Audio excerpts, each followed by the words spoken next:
Hello guys, welcome to my channel. എൻ്റെ പേര് അനക്സ് എന്നാണ്. ഞാൻ ഇന്ന് വീഡിയോ ചെയ്യുന്നത് ഓസ്ട്രേലിയൻ ഗവൺമെൻറ് പുതിയതായിട്ട് ഇൻട്രൊഡ്യൂസ് ചെയ്തിട്ടുള്ള മെയ്റ്റ്സ് വിസ എന്താണ്, അതിൻ്റെ എലിജിബിലിറ്റി ക്രൈറ്റീരിയസ് എന്തൊക്കെയാണ്, അത് നമുക്ക് കിട്ടുകയാണെങ്കിൽ നമുക്ക് അതിനുള്ള ലഭിക്കുന്ന ബാക്കി കാര്യങ്ങൾ എന്തൊക്കെയാണെന്ന് നിങ്ങളുമായിട്ടൊന്ന് ഷെയർ ചെയ്യാൻ വേണ്ടിയാണ് വന്നിരിക്കുന്നത്. മെയ്റ്റ്സ് വിസ എന്ന് പറയുന്നത് mobility arrangement four talented early professionals എന്നാണ് ആ മെയ്റ്റ്സ് വിസയുടെ ഫുൾ ഫോം.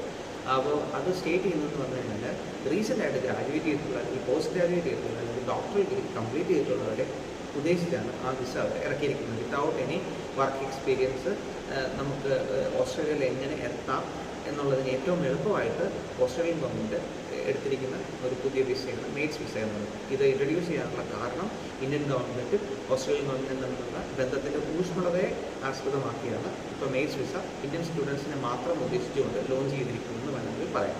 മെയ്റ്റ്സ് വിസ 3000 ആപ്ലിക്കൻസിനെയാണ് ഒരു വർഷം സ്വീകരിക്കുന്നത്.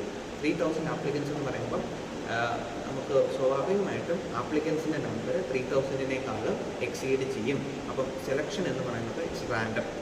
അപ്പം ലോട്ടറി വിസയായിട്ടാണ് ഈ മെയ്റ്റ്സ് വിസയെ നമ്മൾ കാണുന്നത്. ലോട്ടറി വിസ എന്ന് പറയുമ്പോൾ ഈ വരുന്ന അതായത് ഡിസംബർ 9-ാം തീയതി മുതൽ ജനുവരി 7-ാം തീയതി വരെ 2025 ജനുവരി 7th വരെയാണ് ബാലറ്റ് ഓപ്പൺ ആക്കിയിരിക്കുന്നത്. ഈ ബാലറ്റിൽ അപ്ലൈ ചെയ്യാൻ പറ്റുന്നവർ ആരൊക്കെയെന്ന് ചോദിച്ചു കഴിഞ്ഞാൽ NIRF റാങ്കിങ്ങിൽ ടോപ്പ് 100 ആയിട്ടുള്ള യൂണിവേഴ്സിറ്റികളിൽ പാസ് ഔട്ട് ആയിട്ടുള്ള ഗ്രാജുവേറ്റ്സ്, അതുപോലെ തന്നെ post graduate, doctoral degree complete ആക്കിയവർക്ക് മാത്രമേ മെയ്റ്റ്സ് വിസയ്ക്ക് അപ്ലൈ ചെയ്യാൻ പറ്റത്തുള്ളൂ. ഇന്ത്യയിൽ 100 യൂണിവേഴ്സിറ്റി, കേരളത്തിൽ 4 യൂണിവേഴ്സിറ്റിയാണ് NIRF ടോപ്പ് 100 റാങ്കിങ്ങിൽ വരുന്നത്. Cochin university of science and technology, NIT Calicut, MG university, അതുപോലെ തന്നെ കേരള യൂണിവേഴ്സിറ്റി. ഈ 4 യൂണിവേഴ്സിറ്റീസിൽ നമുക്ക് ഈ 4 യൂണിവേഴ്സിറ്റിയിലുള്ള ഗ്രാജുവേറ്റ്സും പോസ്റ്റ് ഗ്രാജുവേറ്റ്സും അതുപോലെ തന്നെ ഡോക്ടറൽ ഡിഗ്രി എടുത്തവർക്ക് മാത്രമേ മെയ്റ്റ്സ് വിസയ്ക്ക് അപ്ലൈ ചെയ്യാൻ പറ്റത്തുള്ളൂ. അതുപോലെ തന്നെ അവരുദ്ദേശിക്കുന്നത് സ്കിൽ ഇൻ ഡിമാൻഡ് ആയിട്ടുള്ള പ്രോഗ്രാംസായ renewable energy, mine energy, engineering, information technology തുടങ്ങിയ കോഴ്സുകൾ ഗ്രാജുവേറ്റ് ബാച്ചിലേഴ്സ് ചെയ്തവർക്ക് മാത്രമേ ഈ മെയ്റ്റ്സ് വിസയ്ക്ക് അപ്ലൈ ചെയ്യാൻ പറ്റത്തുള്ളൂ എന്നുള്ളതാണ്. അപ്പോൾ അതുപോലെ തന്നെ ഇതിന് ഇംഗ്ലീഷ് ലാംഗ്വേജിൻ്റെ റിക്വയർമെൻറ്റ്സ് ഉണ്ട്. നമ്മൾ ബാലറ്റ് രജിസ്റ്റർ ചെയ്യുമ്പോൾ ലാംഗ്വേജ് റിക്വയർമെൻറ്റ്സ് ഒന്നും തന്നെ ഇല്ല. Once we are selected after ballot, അപ്പോൾ നമ്മൾ മാത്രമേ നമ്മൾ IELTS എടുക്കേണ്ട കാര്യം വരുന്നുള്ളൂ. IELTSന് മിനിമം ആയിട്ടുള്ള ഓവറോൾ 6, ഇൻഡിവിജ്വൽ ബാൻഡ് സ്കോർ 5 നമുക്ക് ഉണ്ടായിരിക്കണം. ഒറ്റ സിറ്റിങ്ങിലാണ് വേണ്ടത്. IELTS, PTE, OET ഒക്കെ അവർ പ്രിഫർ ചെയ്യുന്നുണ്ട്. ലാംഗ്വേജ് റിക്വയർമെൻറ്റ്സ് IELTS ആണ് പ്രിഫറബിൾ എന്ന് അവർ പറയുന്നുണ്ട്. അതുപോലെ തന്നെ അടുത്തത് ഇംഗ്ലീഷ് ലാംഗ്വേജ് പറഞ്ഞ് നമ്മൾ ഗ്രാജുവേറ്റ് ആയിരിക്കുന്നത് കേരളത്തിലുള്ള ഒരാളെ സംബന്ധിച്ചിടത്തോളം ഈ 4 യൂണിവേഴ്സിറ്റികളിൽ നിന്നായിരിക്കണം. അത് ഗ്രാജുവേറ്റ് ആയിരിക്കുന്ന വർഷം 2023-24 കാലഘട്ടങ്ങളിൽ ഉള്ളതായിരിക്കണം. ഗ്രാജുവേറ്റ്സ്, പോസ്റ്റ് ഗ്രാജുവേറ്റ്സ്, അതുപോലെ ഡോക്ടറൽ ഡിഗ്രി കിട്ടിയിരിക്കുന്ന വർഷം എന്ന് പറയുന്നത് അക്കാഡമിക് കാലഘട്ടത്തിൽ 23 അല്ലെങ്കിൽ 24 പാസ്വേർഡ്സിനെ മാത്രമേ ഉദ്ദേശിച്ചിട്ടുള്ളൂ ഇവർ. മെയ്റ്റ്സ് വിസയുടെ മറ്റ് കാര്യങ്ങളെന്ന് പറഞ്ഞാൽ മെയ്റ്റ്സ് വിസ അപ്ലൈ ചെയ്യാൻ വേണ്ടി നമ്മൾ ഏകദേശം ബാലറ്റ് രജിസ്റ്റർ ചെയ്ത് ബാലറ്റിലേക്ക് നമ്മൾ 25 ഓസ്ട്രേലിയൻ ഡോളേഴ്സ് കൊടുക്കേണ്ടതായിട്ടുണ്ട്. 25 ഓസ്ട്രേലിയൻ ഡോളേഴ്സ് നമുക്ക് ഇന്ത്യൻ മണി ഏകദേശം 1400 രൂപ നമ്മൾ അടയ്ക്കണം. അതിനുശേഷം നമ്മൾ ബാലറ്റ് രജിസ്റ്റർ ചെയ്ത് കഴിയുമ്പോൾ ജനുവരി 9-ാം തീയതി മുതൽ മെയ് മാസം വരെ ഈ ബാലറ്റിൻ്റെ സെലക്ഷൻ സമയമാണ്. അപ്പം ഈ ബാലറ്റ് രജിസ്റ്റർ ചെയ്തിട്ടുള്ള 3000 സ്റ്റുഡൻസിന് വിസ അവരടിച്ചു കൊടുക്കുന്നു. ഈ വിസ കിട്ടുന്നത് 2 വർഷത്തെ കാലാവധിക്കാണ്. 2 വർഷം നമുക്ക് ഈ വിസ നമുക്ക് കിട്ടും.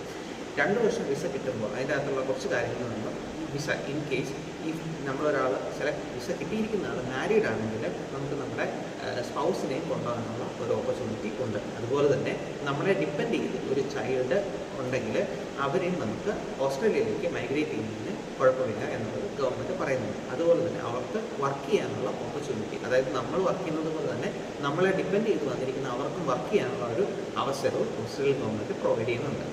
അതിനുശേഷം വന്നിരിക്കുന്ന മറ്റൊരു കാര്യം എന്ന് പറയുന്നത് ഈ മെയ്റ്റ്സ് വിസ ഈ നമ്മൾ 2 വർഷത്തേക്കാണെന്നുള്ളത് ഞാൻ പറഞ്ഞു. വിസ നമുക്ക് അടിച്ചു കിട്ടി, അതായത് വിസ നമുക്ക് സാങ്ഷനായി കഴിഞ്ഞ് നമ്മൾ അന്നേരം കയറി പോകണമെന്നില്ല ഓസ്ട്രേലിയയിലേക്ക്. നമുക്ക് കയറി പോകാൻ വേണ്ടി 12 months gap Australian government provide ചെയ്യുന്നുണ്ട്. വിച്ച് മീൻസ് നമ്മളിപ്പോൾ ഫോർ എക്സാമ്പിൾ നമ്മൾ എവിടെയെങ്കിലും വർക്ക് ചെയ്തുകൊണ്ടിരിക്കുകയാണെങ്കിൽ ആ വർക്ക് നമുക്കൊരു അവിടെ നിന്ന് റിസൈൻ എടുക്കുന്നതിന് കുറേ കാലാവധിയുണ്ട്, അല്ലെങ്കിൽ നമുക്ക് ഓസ്ട്രേലിയയിൽ ഒരു ജോലി തരപ്പെടുത്തുന്നതിനൊരു കാലാവധിയുണ്ട്. സോ അതിനുവേണ്ടി അവരൊരു അലവൻസ് തന്നിട്ടുണ്ട്. അപ്പോൾ 1 year മുതൽ അവർ കയറിപ്പോയാൽ മതി. ഓസ്ട്രേലിയയിൽ എത്തുന്ന അന്ന് മുതൽ 2 വർഷത്തേക്കാണ് ഈ വിസയ്ക്ക് കാലാവധി വരുന്നതെന്നുള്ളത് ഓസ്ട്രേലിയൻ ഗവൺമെൻറ്റിൻ്റെ ഇമിഗ്രേഷൻ സൈറ്റിൽ കൃത്യമായി പറഞ്ഞിട്ടുണ്ട്. അപ്പോൾ ഇത് അപ്ലൈ ചെയ്യേണ്ടത് എങ്ങനെയാണെന്ന് വെച്ച് കഴിഞ്ഞാൽ നമ്മൾ ഫസ്റ്റ് ഇമിഗ്രേഷൻ സൈറ്റിൽ കയറിയിട്ട് നമ്മൾ അല്ലെങ്കിൽ ഇതിനെപ്പറ്റി മെയ്റ്റ്സ് വിസയെപ്പറ്റി ഡീറ്റെയിൽ ആയിട്ടൊന്ന് നമ്മൾ അന്വേഷിക്കുക. അപ്പോൾ അതിൻ്റെ എലിജിബിലിറ്റി എന്താണ്, അതിൻ്റെ ഓവർവ്യൂ കോഴ്സ് എന്താണ്, ആ വിസയുടെ മൊത്തത്തിൽ ഉദ്ദേശിക്കുന്നത് എന്താണ്, അതുപോലെ കാര്യങ്ങളെല്ലാം നിങ്ങൾ മനസ്സിലാക്കി എടുക്കുക. അതിനുശേഷം നിങ്ങൾ അപ്ലൈ ചെയ്യുന്ന രീതി എന്ന് പറയുന്നത് ആദ്യം ഒരു എമിഗ്രേഷൻ അക്കൗണ്ട് നമ്മൾ ക്രിയേറ്റ് ചെയ്യണം. എമിഗ്രേഷൻ അക്കൗണ്ട് ക്രിയേറ്റ് ചെയ്ത് കഴിഞ്ഞ് നമ്മളതിൻ്റെ അത് ഇമ്പോർട്ടൻ്റ് ആയിട്ടുള്ള നമ്മുടെ പേര്, ഫാമിലി നെയിം, അതുപോലെ തന്നെ നമ്മുടെ പാസ്പോർട്ട് നമ്പർ, പാസ്പോർട്ടിൻ്റെ എക്സ്പയറി ഡേറ്റ് എന്നിവയൊക്കെ അതിൻ്റെ അകത്ത് നമ്മൾ കൊടുക്കണം. അതുപോലെ തന്നെ പാൻ നമ്പർ കൊടുക്കണം. Pan number, Indian pan number ഉള്ള സ്റ്റുഡൻസിന് മാത്രമേ, ആപ്ലിക്കൻസിന് മാത്രമേ ഇത് അപ്ലൈ ചെയ്യാൻ പറ്റത്തുള്ളൂ എന്നുള്ളത് മറ്റൊരു വസ്തുതയാണ്.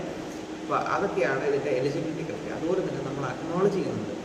നമ്മളിത് അക്നോളജ് ചെയ്യാൻ മീൻസ് ഇതിൻ്റെ അകത്ത് അവർ ആപ്ലിക്കൻസ് എലിജിബിലിറ്റി ക്രൈറ്റീരിയസ് എല്ലാം മീറ്റ് ചെയ്യുന്നുണ്ടെന്ന് ഉള്ളത് ഉറപ്പ് വരുന്നു. അപ്പോൾ ഇതിൻ്റെ അക്നോളജ്മെൻറ്റ്സ് എല്ലാം നമ്മൾ ടിക്ക് ചെയ്ത് കൊടുക്കുകയാണ് സബ്മിറ്റ് ചെയ്യുന്നത്. സബ്മിറ്റ് ചെയ്ത് കഴിഞ്ഞാൽ നമ്മൾ പേയ്മെൻറ്റ് ചെയ്യും. അങ്ങനെയാണ് അതിൻ്റെ ഓൾ പ്രൊസീജിയേഴ്സ്. അപ്പോൾ ഇതിനകത്തുള്ള ഇമ്പോർട്ടൻറ്റ് കാര്യം എന്താണെന്ന് വെച്ച് കഴിഞ്ഞാൽ നമ്മൾ ഈ എലിജിബിലിറ്റി ഇൻ കേസ് നമ്മൾ ഏതെങ്കിലും ഒന്ന് പറ്റത്തില്ലാത്ത എലിജിബിലിറ്റി നമ്മൾ ഉണ്ടെന്നുള്ള രീതിയിൽ കൊടുത്തു. ഫോർ എക്സാമ്പിൾ നമ്മൾ ഗ്രാജുവേറ്റ് ആയിരിക്കുന്നത് അവർ പറഞ്ഞിരിക്കുന്ന ഒരു സ്കിൽ കോഴ്സുകളിലല്ല എന്നുണ്ടെങ്കിൽ നമ്മുടെ വിസ ഇൻ കേസ് നമുക്ക് ബാലറ്റ് നമ്മൾ സെലക്റ്റായി വിസയുടെ അടുത്ത പ്രോസസ്സിലേക്ക് നമ്മൾ പോയെന്ന് പറഞ്ഞാലും വിസ ഒരിക്കലും നമ്മൾക്ക് കിട്ടാൻ പോകുന്നില്ല. ഇവിടെ ഉണ്ടാകുന്ന ഒരു പ്രശ്നം എന്താണെന്ന് വെച്ച് കഴിഞ്ഞാൽ ഭാവിയിൽ ഓസ്ട്രേലിയൻ വിസയ്ക്ക് നമ്മൾ അപ്ലൈ ചെയ്യുമ്പോൾ നമുക്ക് അത് വളരെ ബ്ലാക്ക് മാർക്കായിട്ട് അത് കാണുകയും പിന്നെ നമുക്ക് വിസ റിജക്ഷൻസ് വരാനുള്ള സാധ്യത ഏറുകയും ചെയ്തേക്കും. അപ്പോൾ നിങ്ങളത് please make that in your mind. അത് നോക്കിയിട്ട് എല്ലാവരും ചെയ്യുക. That's it. മെയ്റ്റ്സ് വിസ ആയിട്ടുള്ള വിശദ വിവരങ്ങൾ അറിയണമെങ്കിൽ അതിൻ്റെ ഇമിഗ്രേഷൻ സൈറ്റിൽ തന്നെ കയറി നോക്കാവുന്നതാണ്. ഇത് പുതിയതായിട്ട് ഇൻട്രൊഡ്യൂസ് ചെയ്തിട്ടുള്ളതായതുകൊണ്ട് നമുക്ക് ആർക്കും ഇതൊരു ഗ്യാരണ്ടി പറയാനോ ആർക്കും ഇതിനെപ്പറ്റി ഒരു ആധികാരികമായി നമുക്ക് ആ സൈറ്റിൽ അറിയുന്നത് മാത്രമേ നമുക്ക് പറയാൻ പറ്റത്തുള്ളൂ. അതൊക്കെയാണ് മെയ്റ്റ്സ് വിസയെ പറ്റിയുള്ളത്. നിങ്ങൾക്ക് കൂടുതലായിട്ട് എന്തെങ്കിലും അറിയണമെന്നുണ്ടെങ്കിൽ കമൻറ്റ് ചെയ്യുക. That's it for today. Thank you guys. അപ്പം മെയ്റ്റ്സ് വിസ ആർക്കെങ്കിലുമൊക്കെ കിട്ടാൻ സാധിക്കട്ടെ എന്ന് ആശംസിക്കുന്നു. ബൈ.